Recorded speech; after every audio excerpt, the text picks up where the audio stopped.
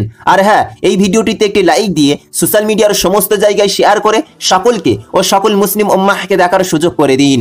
আমাদের এই চ্যানেলে নতুন হয়ে থাকলে চ্যানেলটি সাবস্ক্রাইব করে পাশে থাকুন। আবারও দেখা হবে পরবর্তী কোনো এক ভিডিওতে ইনশাআল্লাহ। ততক্ষণ পর্যন্ত নিজের এবং আপনজনের প্রতি খেয়াল রাখবেন। আল্লাহ হাফেজ।